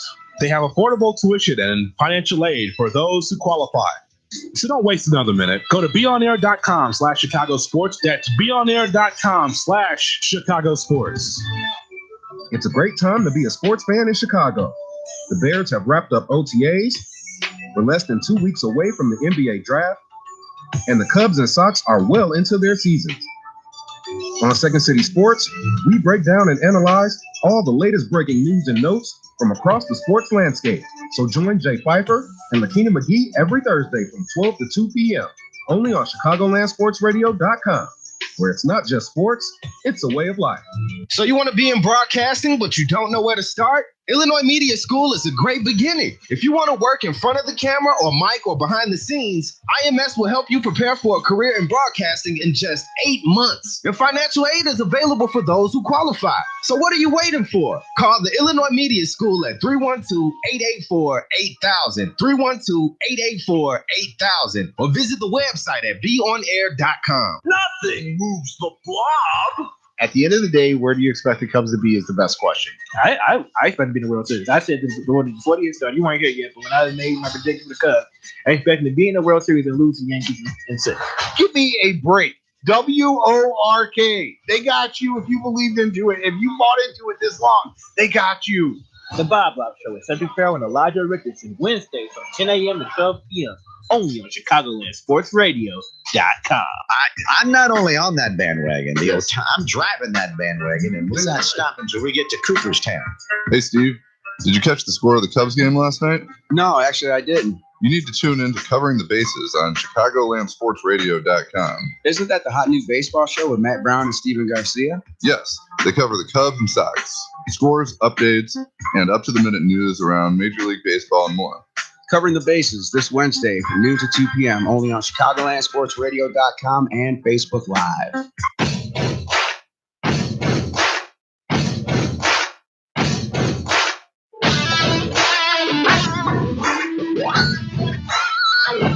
Welcome back into the backstage, everyone. We've got the new third jerseys that are being revealed across the NHL. So we'll get into those right now. Yep. Is this some sort of remix? It is. It's not the Queen version. I was gonna say, it sounds so much better.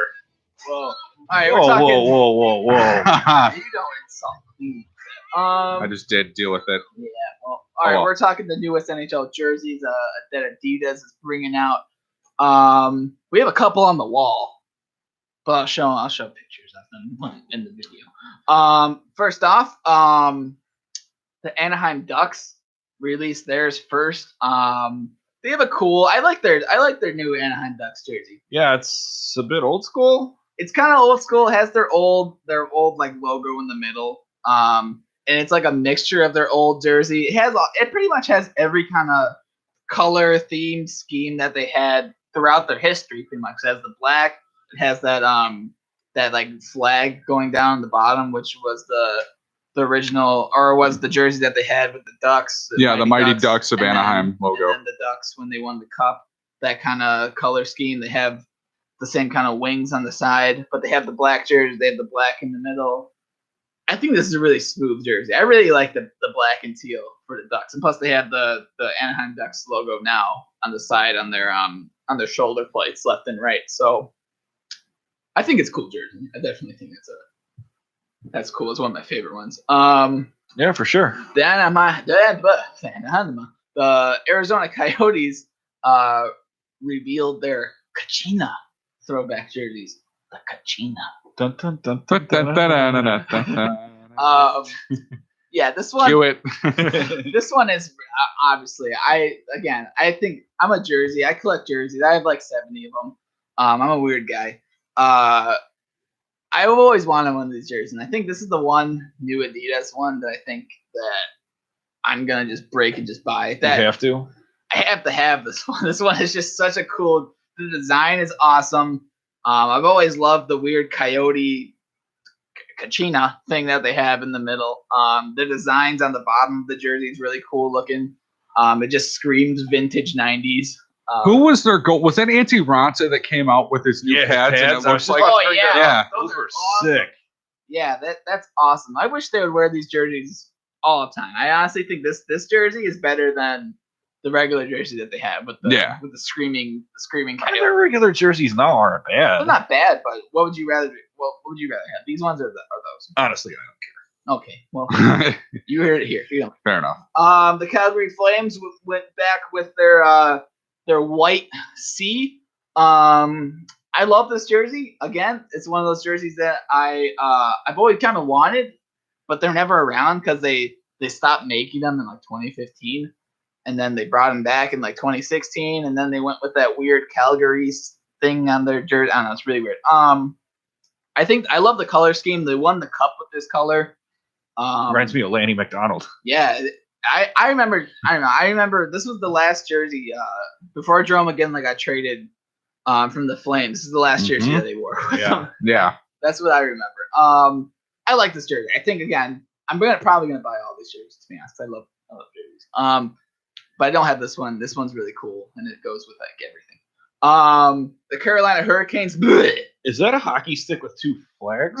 Yeah, it's supposed to be like Rip Current flags. Yeah. Oh my god. They might want to change that. Why would they do that?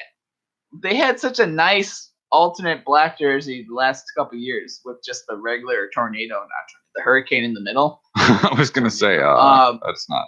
This is just weird. It's like it doesn't fit anything on there. No, but makes them look like they're a bunch of surfers. Like, such an ugly. What is jersey. that? I'm sorry. The Hurricanes haven't done anything right this offseason anyway. So True. Who cares? Man.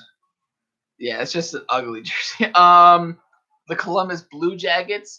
They came back with the Cannon logo. I always liked this jersey. I thought. I do too. This is really nice. Yep. In the neckline, they have the "We Fight, We March" thing, which is very, very cool. I believe it's a reference to the Union Army. Yeah.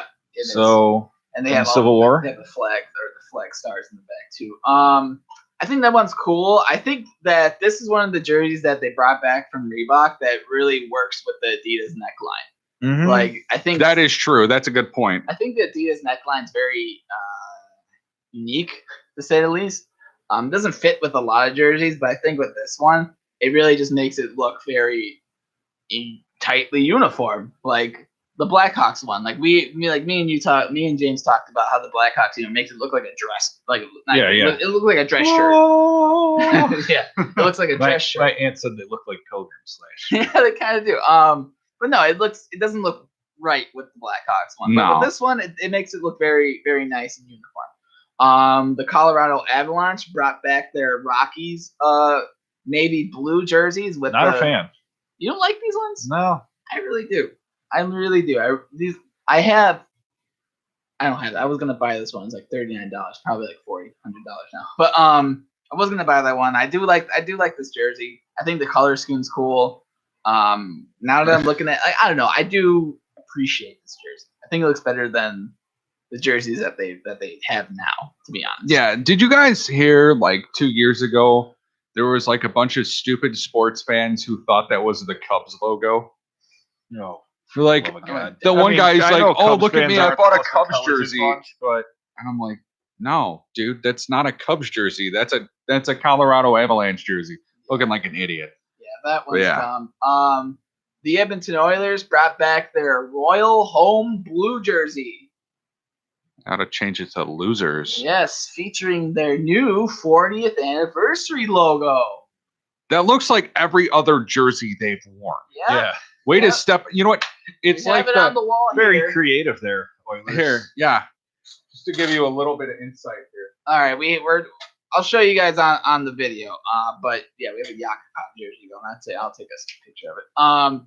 But it I literally. still can't believe that. It looks. I don't know. It looks exactly the same. They call it a retro jersey. I've always liked the blue jerseys. I think they look better than the orange ones they have now. Although I've always been a big fan. I was a huge fan of Hall, Nugent Hopkins, and Eberle. And Yakupov. And Yakupov. So I mean, I've kind of been attached to these jerseys a long time. And now we go back to the Eastern Conference, where the New York Islanders brought back or bringing this weird jersey. I don't like this jersey. This thing is jacked. This one's ugly. So It is. it looks like it's their winter. I think it was their Winter Classic from a couple years ago, where they had the black Brooklyn jersey. Mhm. It essentially takes that New York with the N and the Y in the front. And they just change it to blue. They changed the blue. They added the 4. They had like 4 stripes on a hockey stick to represent the 4 Stanley Cups. It's a pretty simple jersey, and there's not a lot of pictures because nobody wants to see it. The New Jersey Devils brought back the Christmas jerseys.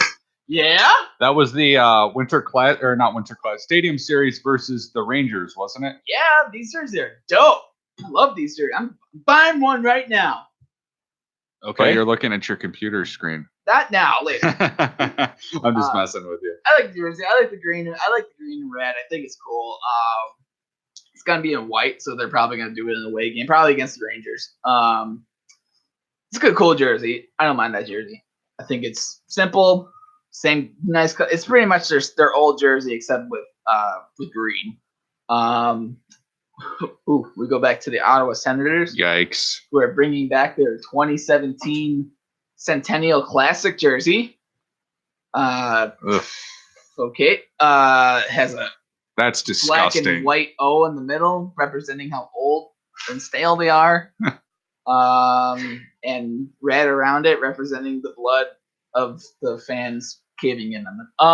Oh, I thought the O was supposed to look like a 0 to represent their fan base or their win total for next season. Exactly. Heyo. Heyo.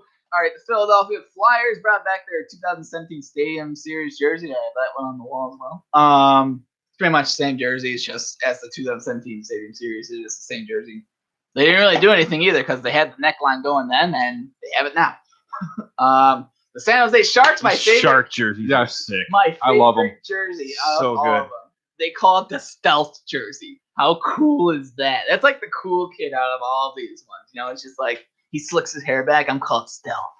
Well, it's one that we've never seen before. No, Yeah. we've seen this jersey before. They've always come back with a different rendition of the black and. Well, yeah, but teal. it's a The brand color new scheme. jersey. It's brand new. It's a new idea. Well, the color scheme. Usually they go with their regular logo on the front, but this one, the only orange that they have is in the eyes.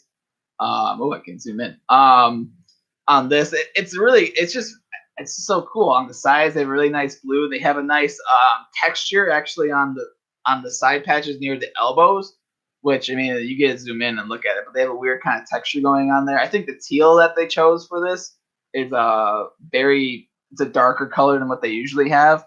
It's just cool, and even the left and right shoulder pads are very they're unique. It's not one of their usual Love logos. the fin. Definitely. So that one's again. I love jerseys. So I'm gonna say I'm gonna buy all of them. So I'm gonna buy this one. I'll buy that one too, probably. I think eventually I will. Maybe like a T-shirt version of it, though.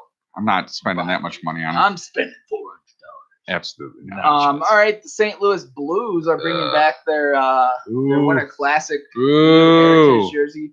The only difference between this one, I also have that one on the wall. This one, they changed the neckline a little bit. They don't have a full like sweater look. They have like just a little yellow piping, and then in the back, It really does look like a sweater. Yeah. I mean, I don't hate it, but at the same time, like I don't like the team either. So Yeah, they also on the back neckline, they're adding like a little throwback kind of to their 1990s like trumpet red jerseys that they had going for a year. Oh, those were gross. Those are nasty. Yeah, not much done to this jersey. I mean, comparatively speaking to this one and the one they had before, it's not bad. The Capitals are bringing back their red, white, and blue ones. I think these jerseys are sweet. I like them too. I think they're way better than the ones they have now. I wish they would just go with these for their home jerseys. And let's talk about how bad the Winnipeg Jets jersey is. What do you call this? I don't really hate it. I'm not such gonna lie. I could have designed a better jersey than this. It's so lazy. Like I feel like they forgot that they were given the third jersey, and they're like, we need to figure out one. Jets. Let's come out with this one. Jets. Right? Somebody write Jets. They could have put Winnipeg on it, and it probably would have looked better. It is an ugly jersey, and then on the back says, "We are True North." What does that even mean? We are True North. True North, strong and free, right? Yeah, it is that, but it's like you're not Canada's team, but that's true. That's true. It's also. I mean, they may be the best team in Canada, but they're not Canada. I'm going to respectfully disagree with you there. Who's Canada's team? The Ottawa Senators. Okay, and you're done. They also revealed this jersey of it laying on a brick floor. I don't know. The brick floor even looks bad. Yeah, I don't know. This jersey's. That really does give it a sense of a feel of like, oh crap, we were supposed to come out with a third jersey. Here you go. Yeah, it's just so. I don't know, man. That's just a bad jersey. The Vancouver Canucks are coming back with their black jersey, with the skate in the middle of it. Not a fan of this one. I love this jersey. Pavel Bure wore this one. It's a no for me, dog. I like this one. You guys are lame. They should bring back the whole flying V from like the 80s. The big yellow V. You ever seen those jerseys? Yeah, I know what you're referencing, They should but bring them back. The other teams, their jerseys that are expected, the Kings might bring back their gray and black one. They always have the same color scheme because that's the only colors. They should bring back the purple one. I think so. Why not? Right? I like the purple one. The Pittsburgh Penguins are probably going to get a new one. They should just make a penguin with a Stanley Cup.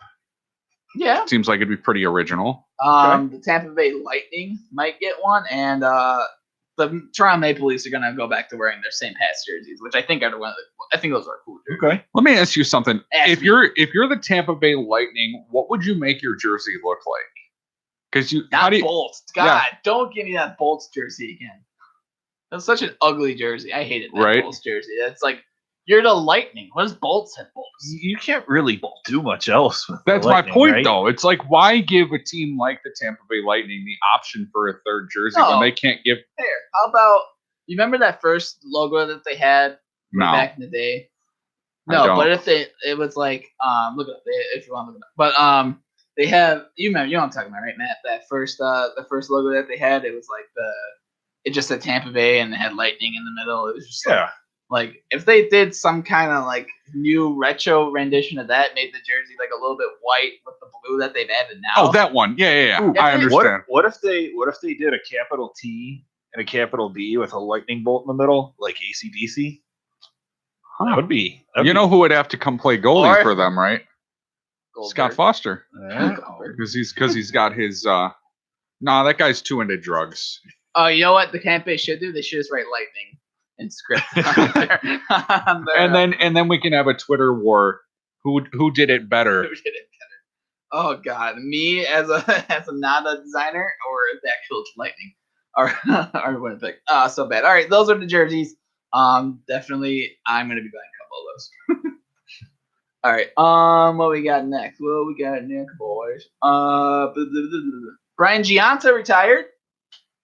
Yeah. Former Montreal Canadian captain, former Buffalo Sabres captain. He was kind of retired last year, played in the Olympics, and then got a contract after the Olympics. Yeah, Pyongyang, you're right.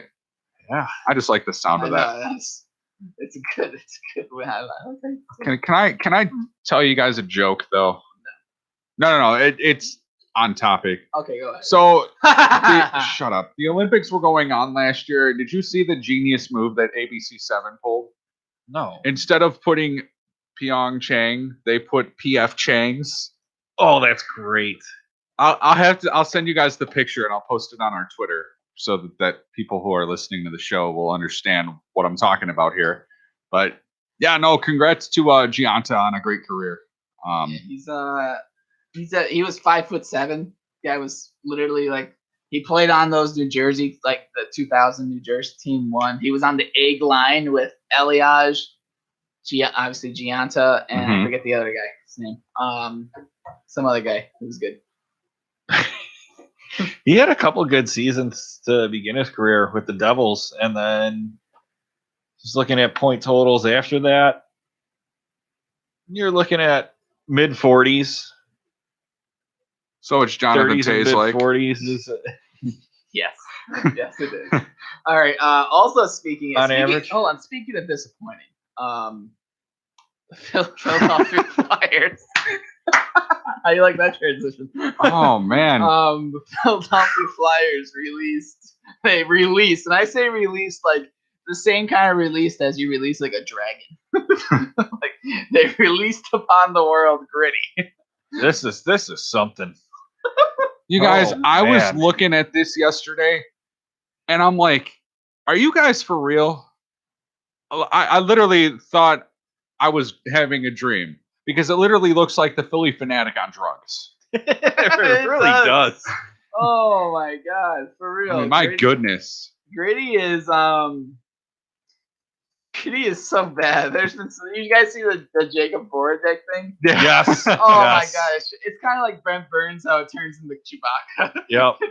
Yeah. Voracek. Or that video that I tagged you guys in, or not tagged you guys, I mentioned you guys in a tweet, and it was the daycare video of the kid getting scared.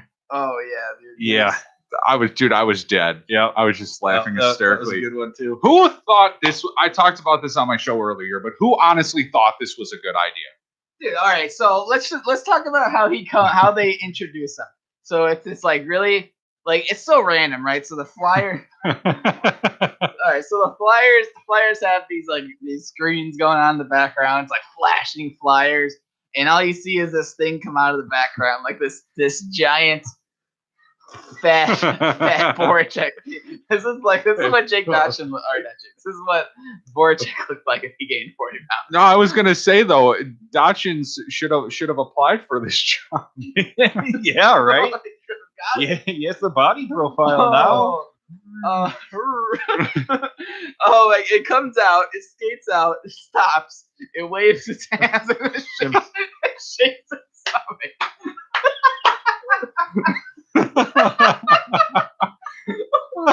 What? Why? I'm looking at it right now. And its eyes like move. Oh, can I watch this in slow motion? I need to change this in slow motion. I don't know if you guys have ever, maybe some of our listeners have. Jesus Christ. It's like a little kid over here. It's even better in slow motion. He's clapping. He's like, yeah. And then he grabs it. Oh, man. There's a...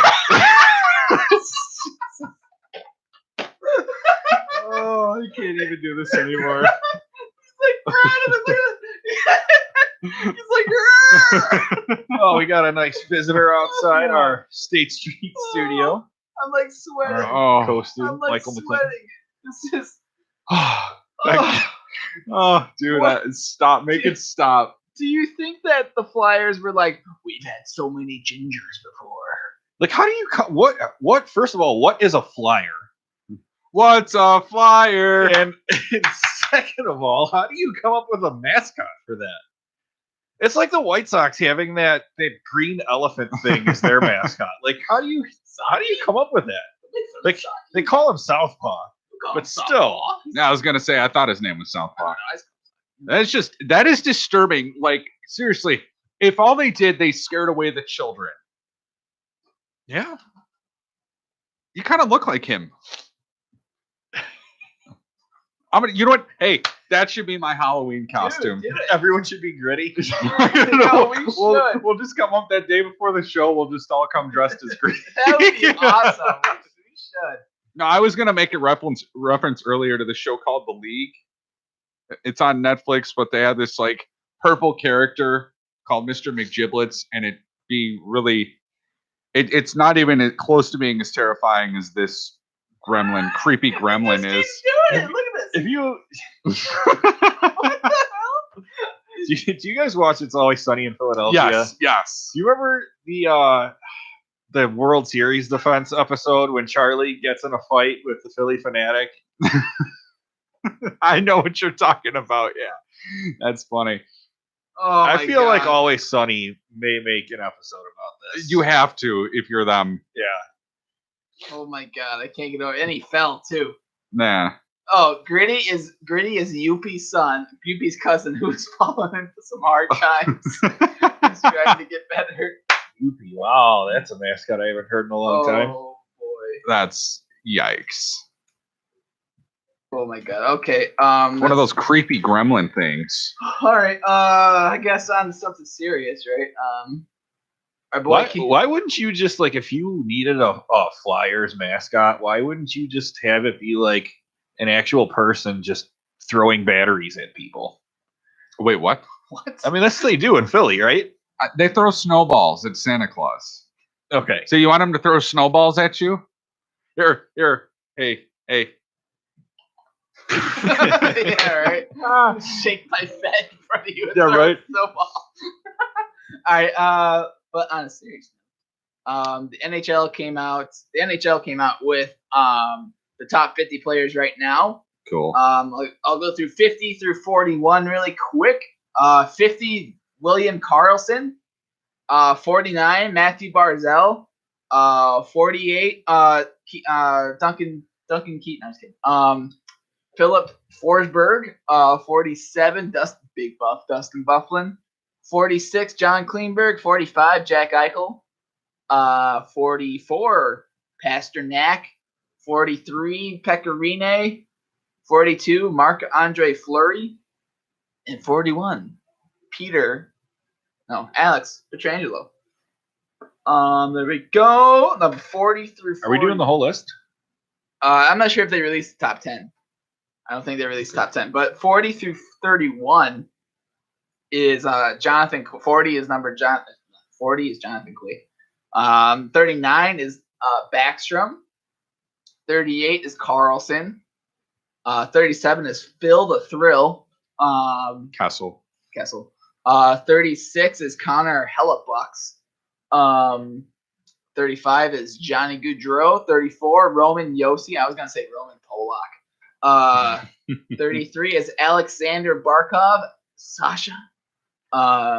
32 is Seth Jones. And 31 is Vlad Tarasenko. How he's fallen. He was like number 2. That's what I would have thought. He was 2. He was number 12. Well, he's number 1 on the St. Louis Blues. Without Tarasenko, that team is nothing. Who else we got? 30 through 21. We got Vasilevsky from Tampa Bay. We have 29, Brandon.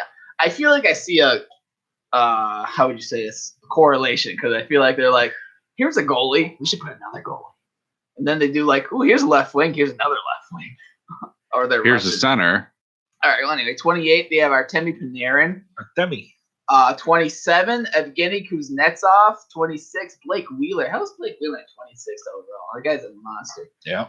Jamie Benz, 25 overall. That's kind of surprising. Steven Stamkos is 24th.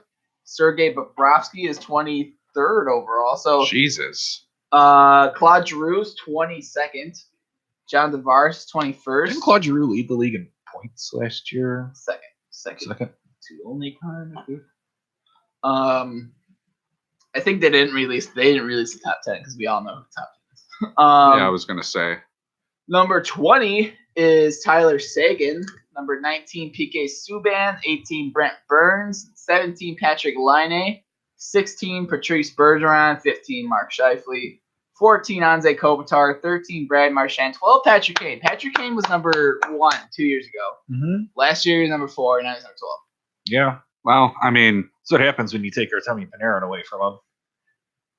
True. You could make that argument, absolutely. True. So number 12 is Patrick Kane. I think if the Brinket were to change to a left wing, I think they would be really nasty together. Number 11, Nathan McKinnon, who won the Hart this year. So now we're at number 11. Now we have to guess the top 10. Top 10 right now. Brent Seabrook, number 10. Of course. Duncan Keith, number 9. Yep, Duncan Keith, number 8. Andrew Shaw. Can't forget about Marcus Kruger in there. Marcus Kruger's number 7. Number 6. Jonathan Toews. Nope. Scott Foster. Scott Foster. I agree with that one. Number 4, Victor Stahlberg. Number 3 is Dave Boland. Number 2, Michael Hanzus. And of course, number 1, Jonathan Toews. So there you go. We've guessed it all.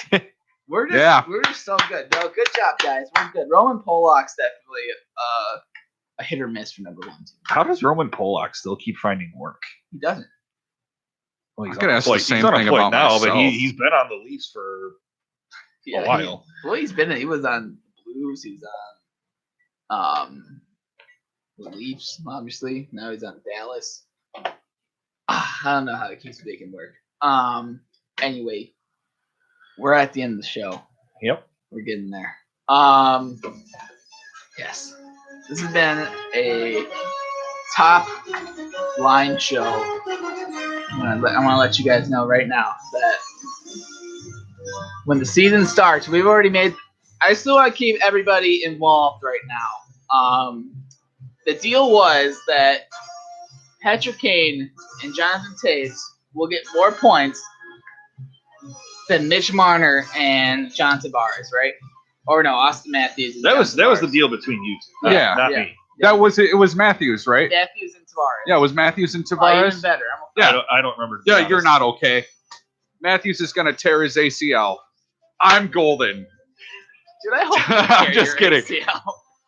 Okay, I'm just kidding. That was mean. I'm gonna bring it up every single week. Okay, hey, I won't let you forget it either. So when your players and your team starts going downhill, I can't wait. By the way, I'll give you another 51 years not to win the Stanley Cup. Hey, well, hold on. Before we go, though, well, we don't. We're going. The season starts, and next week we'll be back on what? The season starts on the 7th. We'll be here on the 5th, right? So the season starts on the 3rd. Oh, on the 3rd. So, Hold on, I can't do math. What's a week from now? The 2nd. We'll be back here on the 2nd. So it'll be our last Oh, we could preview next week. We're gonna preview games. Yes. Right? The season's gonna start. Absolutely. We'll be previewing games. It'll be fun times. This has been the Bag Skate. You can follow us on Twitter at the Bag Skate. We kind of started a new Twitter kind of. It's the same Twitter, but it's new. You can follow me on Twitter at Nico from Tio. You can follow James at JD Hicks 88. You can follow Matt at Meliska52. You can subscribe to us at the Bag Skate. This has been a good show, guys. Yeah, we had a good show. This has been a sports connected podcast. Ooh, hey, I like where you're going. A new thing that we're starting. So by the way, you should go subscribe to the Sports Connect too. Shameless plug. All right, as always. Thank you for listening, everyone. Thank you. I love you. See you next week. I love you very much.